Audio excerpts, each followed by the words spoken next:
A prison sentence has an end date.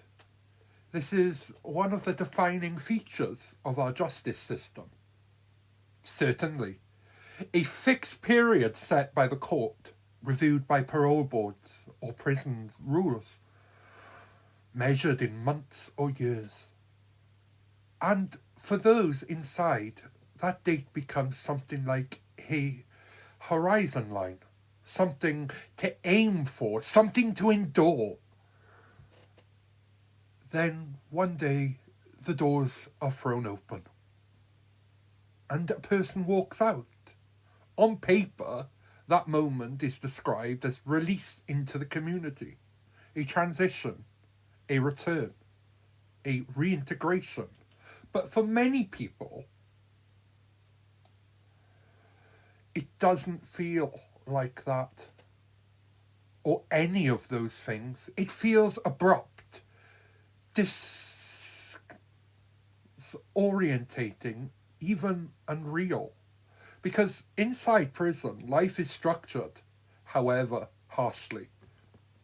There are routines, rules, movement, controlled by the system. Outside, the structure disappears instantaneously. No timetable, no automatic support, no guaranteed housing, no guaranteed income, no guaranteed stability, just exception, an expectation.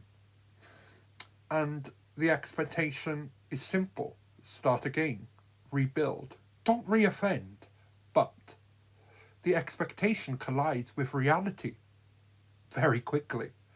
Because when someone leaves prison, they do not leave the history behind them.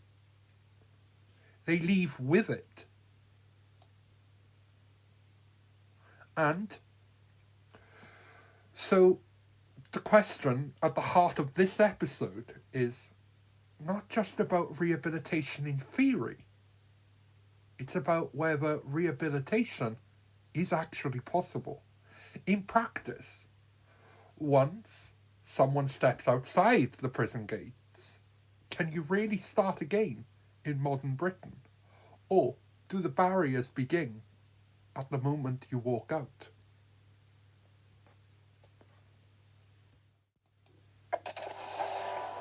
Welcome everybody to this week's episode. We really appreciate you joining us. This podcast really shows us how we can all learn, live, and thrive off of each other. By sharing our knowledge through our conversations, we will impart some knowledge whilst learning ourselves how to progress even further. Here is your host.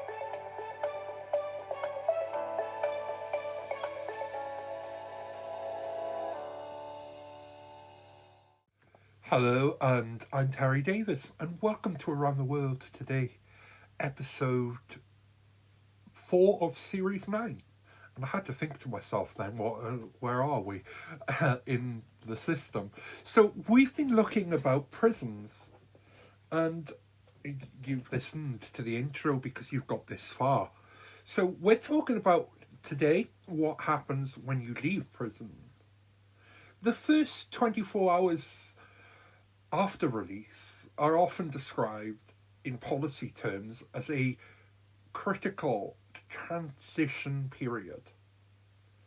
The language sounds measured, controlled, almost clinical, but for the individual experienced in it, it is often anything but controlled. In many cases, someone leaves prison early in the morning with a small bag of belongings, discharge papers, and limited money. Sometimes a small release pack intended to cover immediate costs. From there, everything depends on what has been arranged beforehand. If family support exists, there may be a destination. If not, the situation becomes more uncertain. Transport may be provided to a train station or local area, but the assumption is that something else will already be in place on the other side. And that assumption is where the problems begin. Because for some people, there is no confirmed accommodation waiting, no clear appointment, no guaranteed handover, no seamless transition, just a city or town they were returning to, sometimes after years inside with no stable footing. The first night is practically significant. If accommodation fails, the immediate risk is homelessness. If homelessness occurs, the risk is instability, increases sharply. And from there, every other factor, employment, mental health, compliance with probation, becomes harder to maintain. The first 24 hours are not just symbolic. They set the direction for everything that is going to follow. It's like the first 24 hours of someone becoming a parent. Everyone prepares you for it, but you don't actually know until, you've got that baby in your arms what is going to happen. And it's the same kind of thing now when you're coming out of prison, because if you haven't got those things, somewhere to live, well, getting somewhere to work is going to be hard because you can't apply for benefits without an address. So that goes to money. So that equals to reoffending. We talked about this in our last episode. Housing is often described as a foundation for rehabilitation. Should we say that again? Foundation for rehabilitation.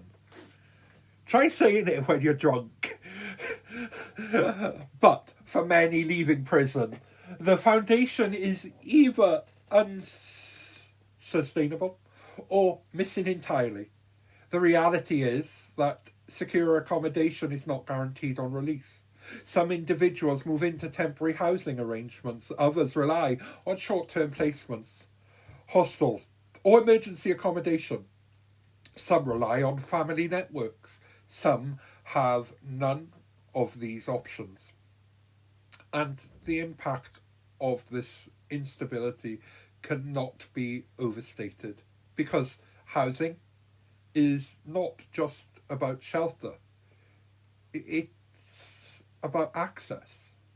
Without a fixed address, it becomes significantly harder to apply for benefits, harder to register with a GP, harder to maintain probation appointments, harder to secure benefit payments or employment.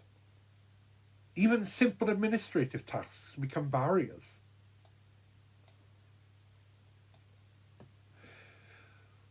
And when those barriers accumulate, they create pressure points, a missed appointment, a delayed benefit claim, a breakdown in communication.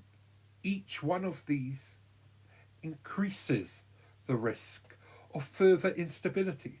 The system often assumes that other parts of life will slot into place once release happens, but housing is the place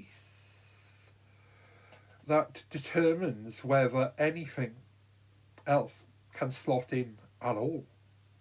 Without it, reintegration becomes a series of short-term reactions rather than long-term planning. And in that environment, the likelihood of returning to the justice system increases, not necessarily through intent, but through instability. There is also a deeper psychological impact that often goes unspoken. Imagine yourself tonight. Imagine just standing there, that you've just been released this morning. You were asked a question, and that question is, where are you going to go tonight? For some people, there is no clear answer. no permanent address, no familiar room, no certainty about where they will sleep next week, or even tomorrow night, or even tonight. That uncertainty creates a consistent state of stress, and stresses changes decision making. When every day becomes focused on immediate survival, finding somewhere to stay, keeping a hold of belongings, navigating appointments, finding food, contacting services, long-term goals become harder to maintain. Job interviews become less important than finding somewhere safe for the night. Training courses become difficult. If you do not know where you will be living next week, recovery programs, family rebuilding, education, and employment all become harder to sustain when those basics remain unresolved. There are also practical realities that people really think about. How do you wash your clothes regularly? How do you store important paperwork safely? How do you charge a phone if you are moving between temporary places? How do you keep track of appointments if your life changes location every few days? These may sound like small issues, but rehabilitation often sounds a bit like it succeeds on one hand or fails on the other, because stability is not built from one grand intervention. It is built from hundreds of ordinary routines that most people rarely notice: a front door key, a place to sleep, a reliable address, a safe place to return to. For many people leaving prison, these ordinary things become extraordinary challenges. And when society talks about reducing reoffending, housing often receives less attention than policing, sentencing, or prisons themselves. Yet, many charities, probation workers, and rehabilitation specialists respectively make the same point. If someone does not know where they are sleeping tonight, everything else becomes harder tomorrow. And perhaps that raises a difficult question. Can we realistically expect people to rebuild their lives if they are trying to do something without the foundation beneath them?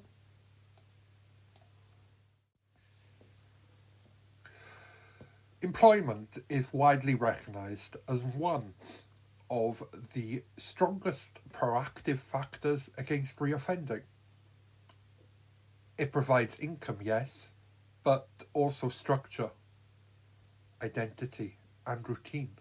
However, accessing employment after prison is not straightforward. For many people, the first barrier is disclosure. Criminal records can limit opportunities depending on the role and the length of time since the conviction. Even when legally eligible, the participation of risk can influence employers' decisions. There is also a practical gap. Many people leaving prison have been out of the labour market for extended periods.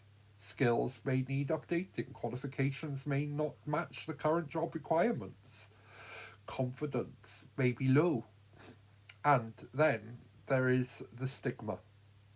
This is less formal, but often more powerful. A name on a CV, a gap in employment history, a disclosed conviction, each becomes a filter through which decisions are made. Some employers do offer second chances, hiring schemes. Some sectors actively support rehabilitation into work. These examples matter and can be transformative. But they are not yet universal, and so the labour market becomes uneven. For some, a pathway back into stability exists. For others, the door remains practically closed. And when employment is inaccessible, other pressures increase: financial instability, reliance on temporary support, and reduced structure in daily life, all of which affect and have long-term outcomes. Because work does more than provide a wage packet. It creates rhythm.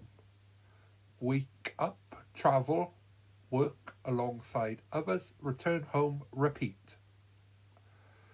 These ordinary routines can become anchors. They create a sense of direction, a sense of purpose that can be exceptionally important after a period of imprisonment, where daily life has been controlled by an institution. Leaving prison often means suddenly moving from an environment with highly structured routines to one where almost every decision becomes your own responsibility again. And that transaction can be difficult. Employment can help rebuild the structure. But if work cannot be found, days can begin to lose shape. Hours become difficult to fill. Motivation can decline. Isolation can increase.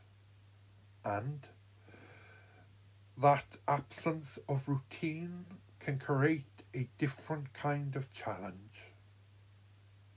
Not immediate crisis, but gradual drift.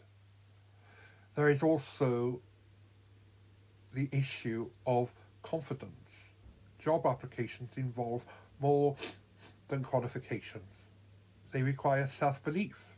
Interviews ask people to present themselves positively, discuss experience, explain gaps, and demonstrate future ambition. But imagine attempting that after years outside of the workforce. Imagine sitting across from an employer, wondering whether one decision from your past will outweigh everything else you have to offer. For many, rejection itself becomes cumulative. One unsuccessful application, then another, then another. Eventually the process can become to feel less like opportunity and more like judgment. And repeated rejection changes behaviour. Some stop applying altogether. Others lower their expectations dramatically.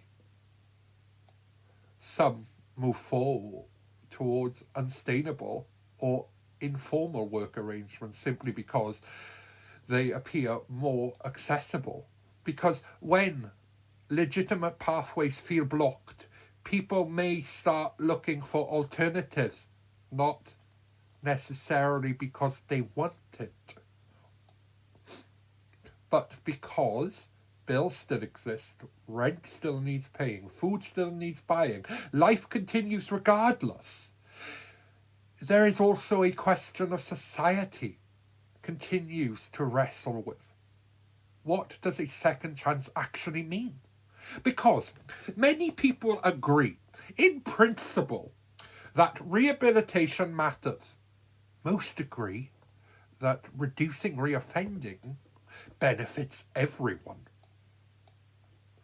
Most agree that people should be able to rebuild their lives. But those principles become more complicated when translated into hiring decisions.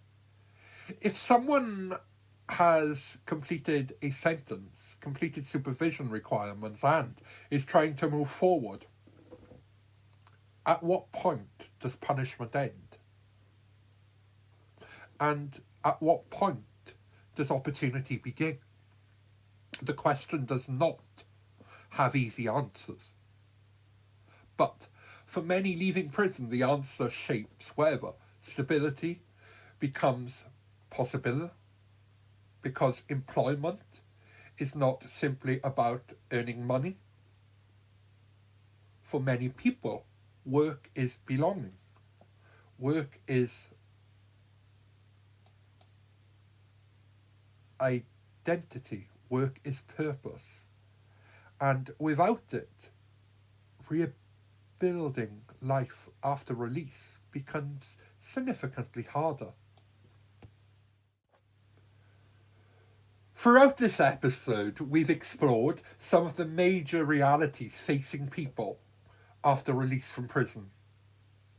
We've looked at housing and how something as basic as an address can determine whether stability is possible.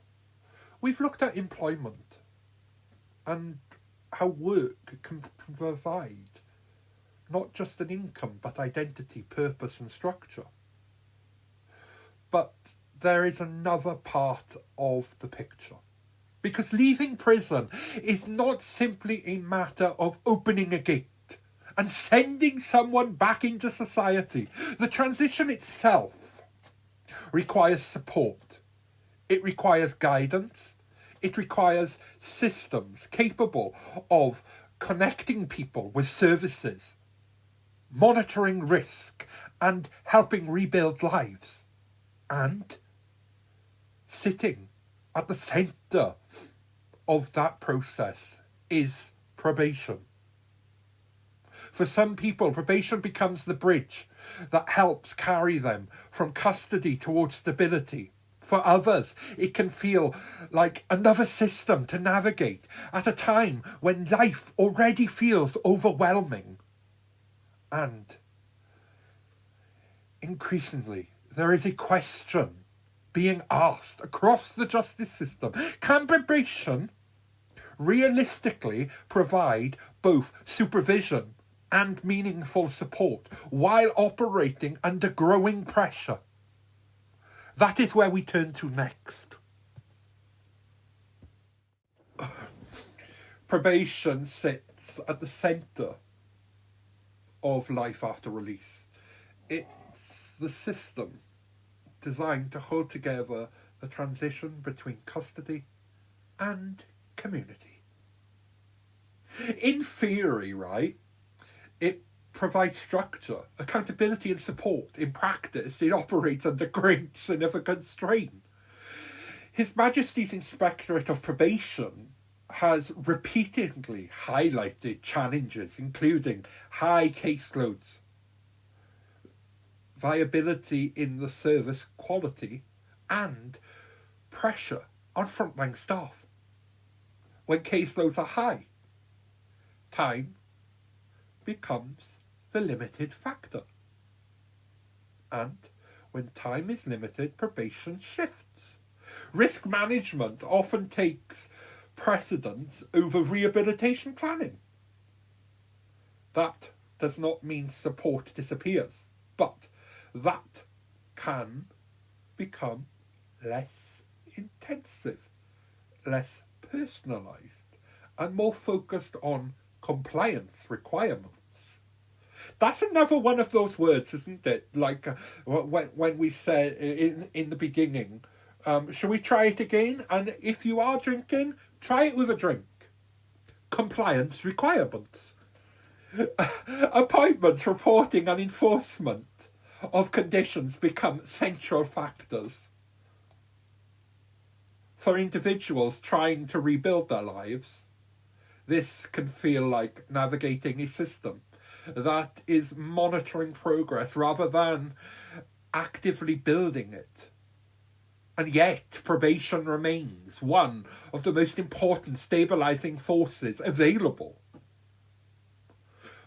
where it is well resourced and well integrated with housing, health and employment services.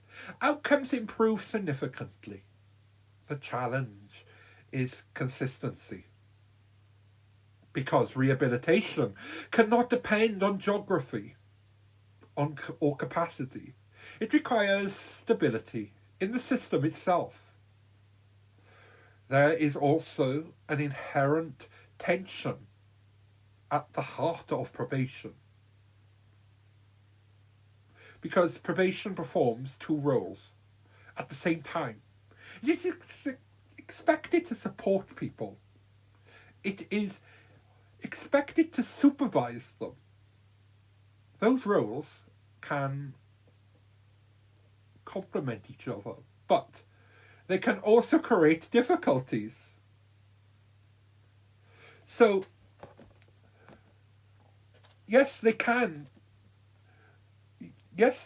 cause difficulties, and one of those difficulties is, so it's a bit like a parent's relationship, isn't it? You have a relationship with probation, because like those difficulties it keeps talking about, that we just talked about, that probation can, on one hand, is there to support you, on the other hand, to discipline you when you've fucked up, basically. It's a bit like what Mum and Dad used to do when you were little, right? So when you were naughty and you would be out with your friends, and you would be like, you miss your you like coming in, your parents would shout at you because you know you're 20 minutes late, and then you get disciplined. But then on the other hand, tomorrow you're going to school, and your mum and your dad are very supportive of you because you're going to school, right? So yeah, it does complicate a relationship. They've got to, you know, the system itself, it is set up on one hand to give you support, but then on the other hand to make sure that you're taking that support and you're keeping yourself out. A probation officer may be the person helping someone access housing, support, mental health services or employment advice, but they may also be responsible for enforcing licence conditions, reporting concerns, and taking action if conditions are breached. That creates that complicated relationship, doesn't it? It creates that relationship that's like mum and dad, really, or any of your guardians from when you were a child. But here's the thing. In all of those relationships, right, that we have, in every one of those relationships that we do have, here's the thing that's the most important. Trust matters.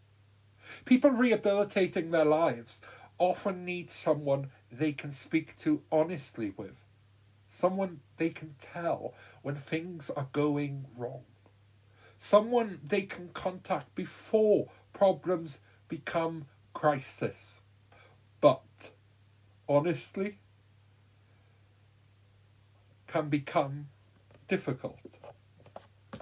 If individuals fear that admitting difficulties can trigger consequences. So, relationships between support and supervision becomes a fine line, really, doesn't it? Do you know what I mean? I'm going to do this today. It may get me into trouble. I'm not going to admit to it, kind of thing. And when that balance works, it can be very effective. When the person trusts the person in front of them, it becomes very effective. A single probation officer who knows someone's circumstances, recognizes warning signs, and understands for the wider picture can become a critical source of stability. Sometimes support is not dramatic. Sometimes it is practical. A phone call, a reminder, help filling out paperwork, connecting someone to a housing service, helping navigate systems that can feel confusing and overwhelming. Small interventions can prevent large problems. Because rehabilitation rarely succeeds through one major event. It often succeeds from many small moments of support occurring at the right time. But consistency does matter. And consistency becomes harder when systems face pressure. Staff turnover can interrupt relationships. Individuals may find themselves repeatedly explaining their history to different people. New faces, new assessments, new appointments, and every change risks losing knowledge and trust that built over time, because rebuilding life after probation often depends on continuity.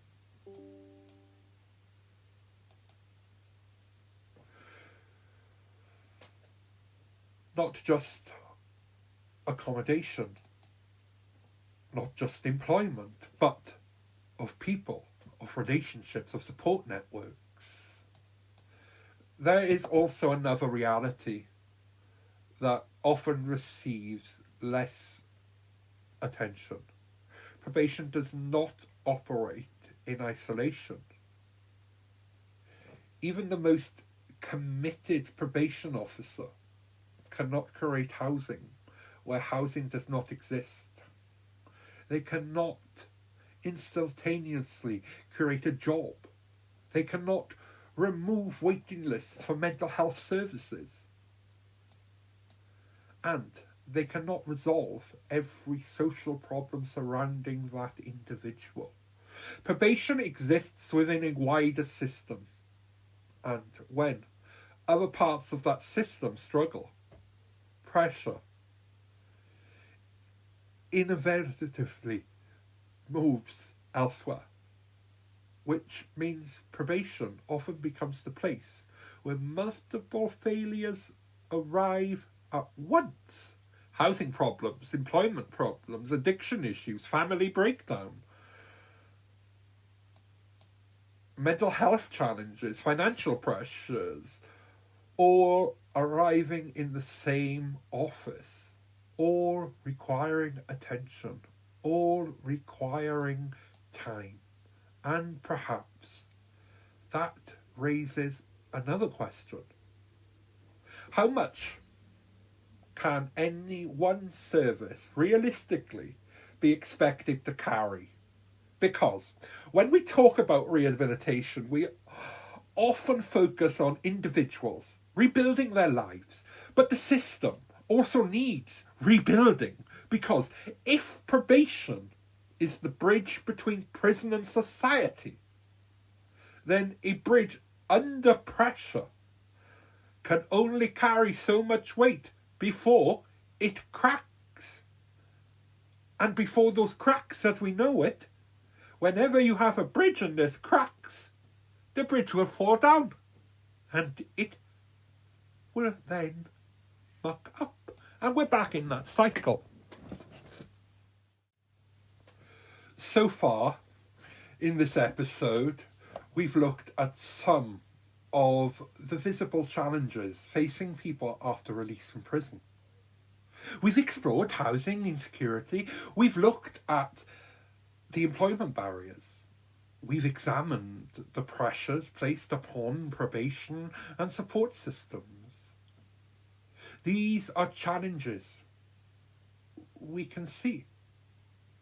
systems we can measure, problems we can identify on paper.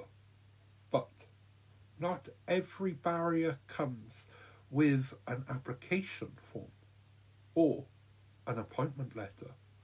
Some challenges are harder to recognise, harder to measure, and sometimes harder to talk about, because alongside questions of work and housing sits another reality, one that often shapes every other part of life after release: mental health, trauma, addiction. Factors that may have existed long before prison, factors that may have contributed to offending behaviour, factors that can become more complex during imprisonment itself. And if these issues are not understood, supported, and treated consistently, even the strongest plans for rehabilitation can begin to weaken, because rehabilitating and rebuilding a life is difficult enough. Rebuilding a life while carrying untreated trauma, poor mental health, or addiction can be something else entirely. That begins us to one question: what happens when the biggest barriers are the ones people cannot always see? Not all barriers after release are viable. Some are intentional and internal. Some predate imprisonment. Some are intensified by it. Mental health conditions are common among people in contact with the criminal justice system. So are substance misuse issues. So is trauma. These are not secondary issues. They are central. But continuity of care between prison and community is often difficult to maintain. Treatment inside custody may begin, but continuation outside depends on availability, access to, and coordination between services. If there is a delay, even a short one, the risk increases, because stability in recovery is often fragile, especially immediately after release. Addiction does not respond well to instability. Mental health crisis does not pause for administrative processes. And when systems are fragmented, health, housing, probation, and support services operating separately, individuals can fall between the gaps. Not because no service exists, but because coordination is inconsistent. And in those gaps, vulnerability increases. There is also a tendency in public discussions to separate offending from the circumstances surrounding it, to talk about crime over here and mental health over there, addiction somewhere else, trauma is somewhere further away. But life rarely works in neat categories. Experiences overlap. Difficult experiences in childhood, explosive to violence, family instability, bereavement, neglect, substance dependency, periods of homelessness, mental health. These experiences do not exist in isolation. And for many people entering the criminal justice system, many factors may already be interacting long before imprisonment ever begins. That does not excuse the harmful actions. But understanding the context is not the same as removing the responsibility. Because understanding causes and reducing further harm often requires asking more complicated questions. And prison itself can create additional pressures. For some individuals, imprisonment provides access to healthcare or support services they may not have previously received. For others, prison can intensify existing struggles, separation from family, isolation, uncertainty, fear, loss of control. These experiences affect people differently, and release itself can become another major psychological transition, because leaving prison is not always experienced as uncomplicated freedom. For some people, release can bring anxiety. Suddenly, there are decisions to make, places to go, appointments to attend, pressures to manage, expectations to meet. The structure of custody disappears almost overnight. And while many people instability focus on getting their freedom, adapting to that freedom can sometimes be more difficult than expected. Practically for individuals already struggling emotionally, then there is addiction. Recovery is rarely a straight line. It can involve setbacks, periods of progress, periods of difficulty, and periods of intense vulnerability. The days immediately following release can be especially high risk. Stress increases, routine changes, support networks may be uncertain. Old environments and familiar postures can quickly return. And if someone leaves custody with treatment interrupted, accommodation unstable, and the support inconsistent, multiple risks can begin to collide at once. There is also the issue of waiting. Waiting for referrals, waiting for assessments, waiting for appointments, waiting for support.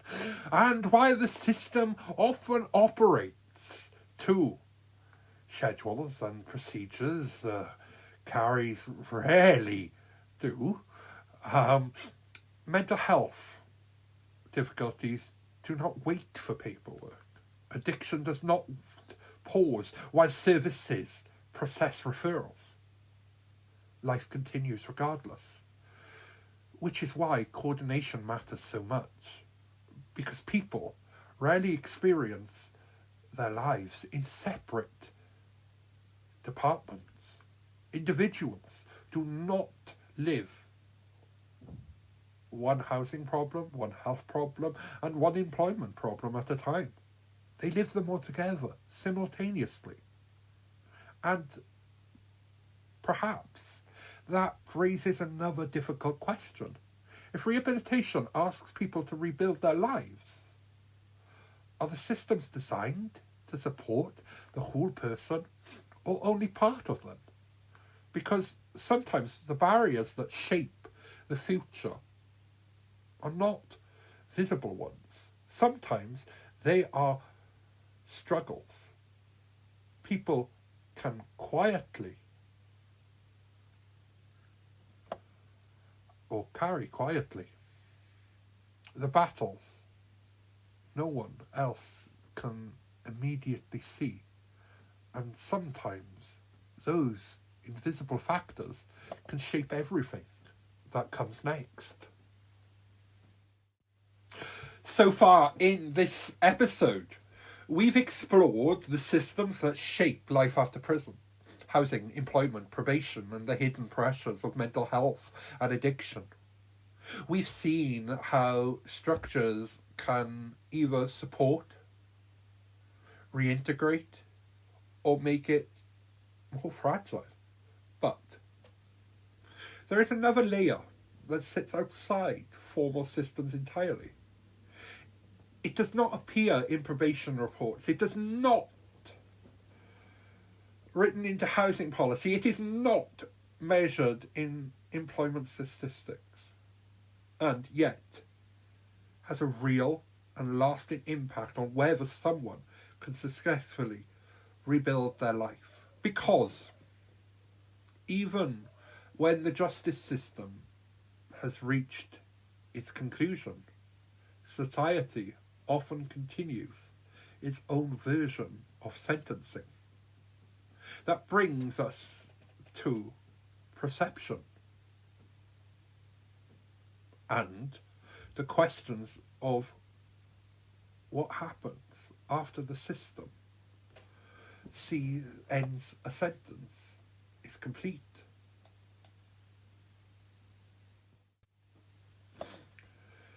There is another factor that shapes life after release.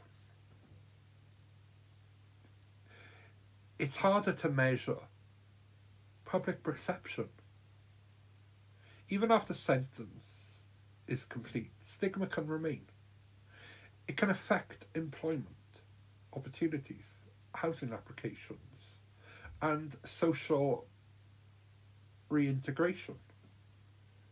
It can also affect confidence, how individuals see their own future possibilities. Reintegration is not only a structured process, it's a social one. Because society plays a role in defining whether someone is finished with their punishment or still marked by it. In many cases, the formal system draws a clear line. A sentence is served, conditions are completed, a legal process ends. But in everyday life, that line is not always recognised in the same way. A name on an application form can still trigger hesitation. A disclosure can still change how a decision is made. A past conviction can still become the first thing someone is known for rather than the last thing they are judged by. Some communities and organisations actively support reintegration. They provide opportunities, mentoring and acceptance. These environments can make a significant difference. Not only practically, but psychologically. Because being trusted, again, matters. Being given responsibility, again, matters. Being treated as more than a record matters. But those examples do not always reflect the wider experience. Other settings may be more cautious, more risk averse, more uncertain about how to respond. And that hesitation has consequences. Because if someone is formally released but informally excluded, the idea of a fresh start becomes complicated. Not impossible, but uneven. It creates a situation where reintegration depends not only on what someone has done since release, but also on how they are perceived in the present moment. And that perception can very widely form one employer landlord or community to another. which means that two people with similar histories can experience very different features. Not because of their effort alone, but because of the responses they receive. There is a psychological impact that is not often examined and often goes overlooked because identity is shaped through interaction with others. If someone is repeatedly met with suspicion, rejection, or caution, it can begin to influence how they are to see themselves. Confidence can be affected. Motivation can be reduced. A sense of belonging can become harder to rebuild. And over time, that can reinforce the very cycle that rehabilitation is trying to break. That is why reintegration is not only about systems working effectively, it is about whether society is willing to allow people to move beyond a single moment in their past. And that raises a deeper question about the justice system itself. Is the purpose of a sentence to end at release, or is it extended into social identity?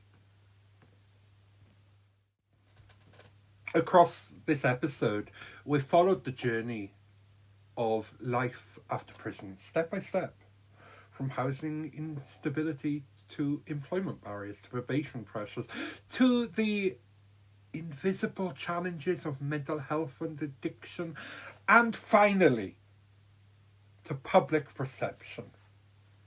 Each layer tells its own story, but taken together, they raise bigger questions about how rehabilitation actually works in practice.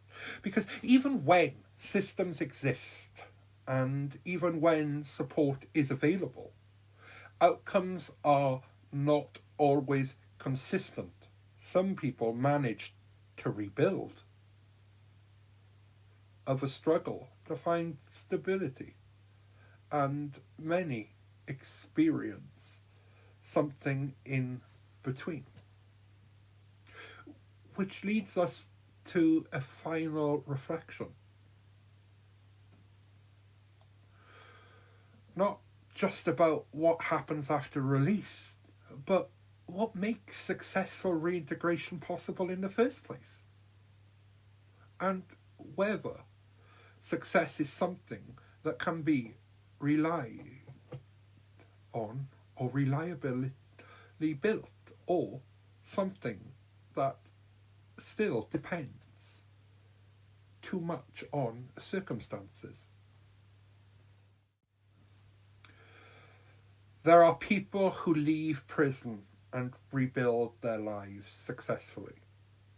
They find work, they reconnect with the family, they create stability over time. These stories matter, but they often depend on a combination of factors aligning at the right moment. Housing availability, support networks, employment opportunities, and personal determination. The challenge is not whether change is possible. It is whether change is consistently supported.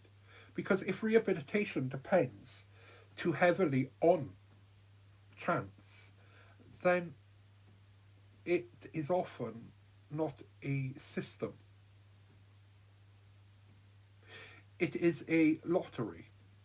And so we return to the central question of this episode. If society says people should change, are we willing to build the conditions that make change possible? Or do we simply expect it to happen anyway? There is a quieter implication beneath the question. Because second chances are often spoken about as if they are singular moments, a decision, a policy, a door being opened. But it's, in reality, second chances are made up of often smaller chances, repeated opportunities to find housing, maintain employment, access to support, and rebuild trust. And if any one of those opportunities fails, the whole process becomes harder, which means rehabilitation is not just about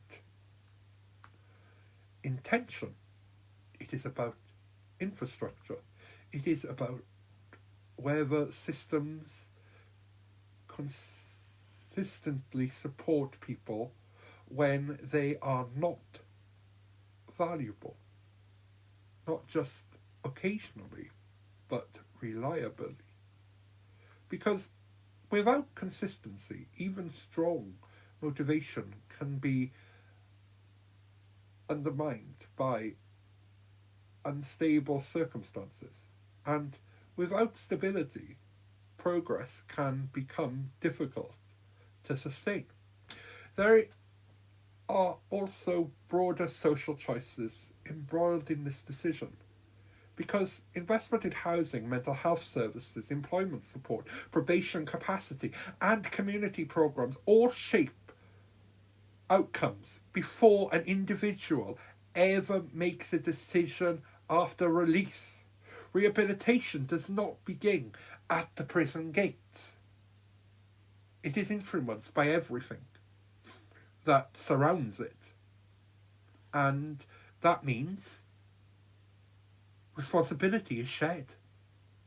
Not only by individuals trying to change their lives, but by the systems and communities that either support or limit the change. So the question is not only about fairness, it is about design. What kind of system, procedures, the outcomes we say we want? And what does it require of us, politically, socially, practically, to build it?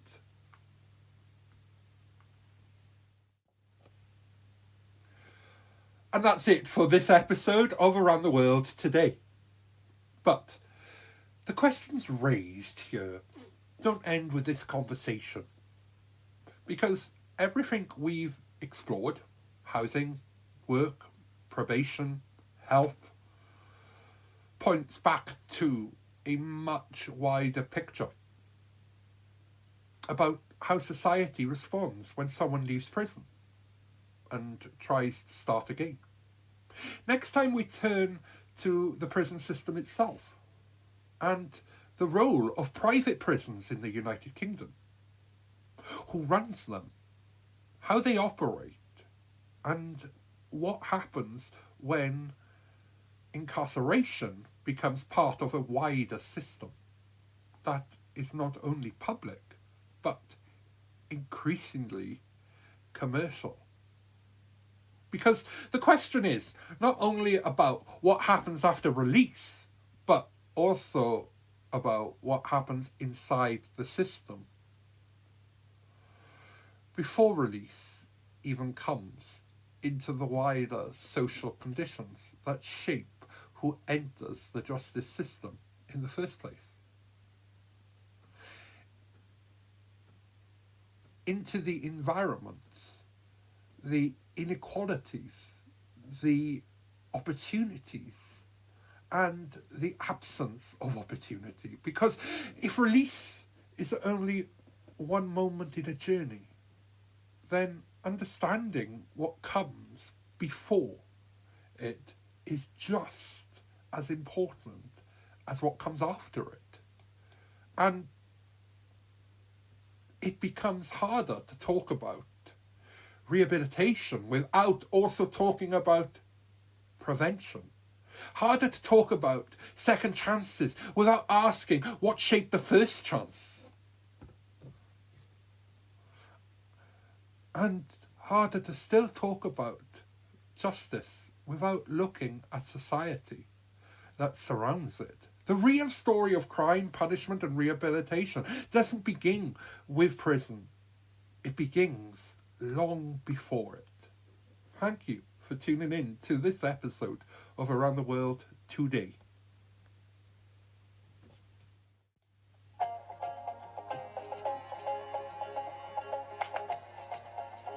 Loved what you've heard on this week's episode?